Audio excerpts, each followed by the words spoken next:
It's afternoon. Rain pours outside. Suddenly, Miss Eslau arrives, banging the door like a courier. Miss Eslau claims to be a social worker, here for Simon after finding a magical new treatment. Unexpectedly, Laura flared up, stating her husband, a doctor, knows Simon's condition well and rejected him as if declining an insurance offer. After seeing Miss Eslau off, Laura locks the records, fearing Simon's discovery as a child's heart can't bear such pain.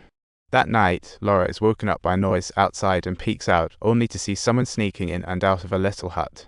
Not one to back down, she strides towards the hut like she's looking for a lost remote.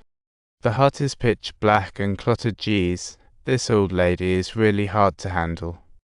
In an instant, the social worker from earlier appears, and they exchange wide-eyed stares. The atmosphere turns awkward real quick. The old lady seems to be digging around with a shovel, sees Laura and bolts without a word, sneaking away like a pro. Laura is left totally confused, like she just got handed an empty test paper. Next morning, Laura groggily opens the door, ready for a brand new adventure, only to trip over a pile of toys. She suddenly brightens up, realizing those toys are the ones Simon lost. Could his friends actually be real?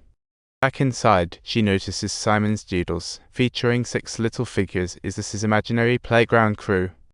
One of the kids has a sack over their head, looking hilariously silly with a nose about to pop out.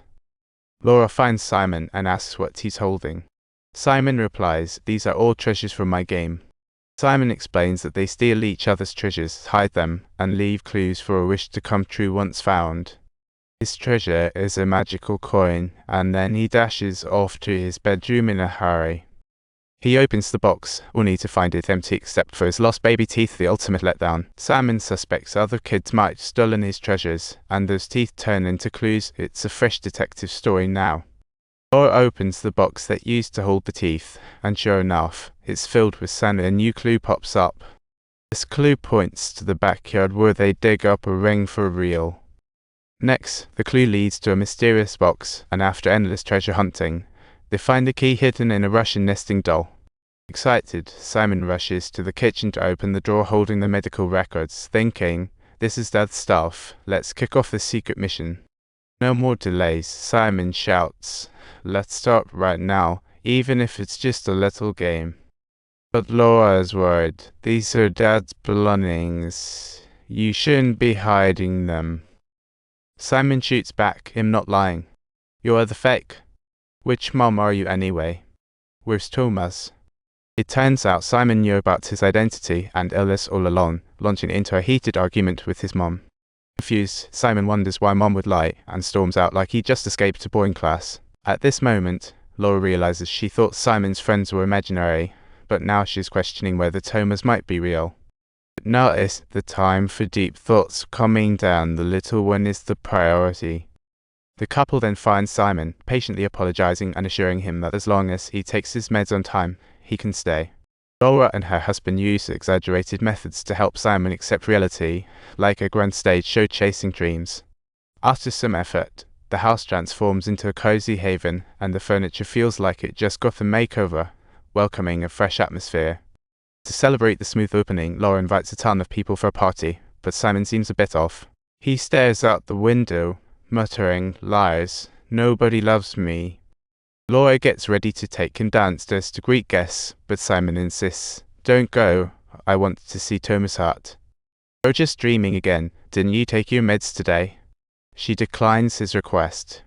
They bicker back and forth, with Simon firmly wanting to see Thomas' room, like he's demanding a trip to the amusement park. Frustrated, Simon nearly breaks into a rap saying, "I don't want to go, let's head down."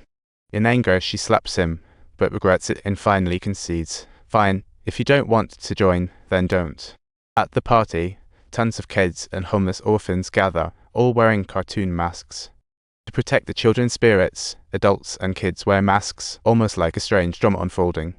Laura scans the room, feeling giddy like she's Mother Mary, spreading kindness to everyone. But just behind her, a kid in a sack appears, just like the one Simon had drawn, and she's totally oblivious. The kid stands out like a sore thumb among other kids, as if they can't see her at all. Moments later, Laura searches around for Simon, but can't find him in every room.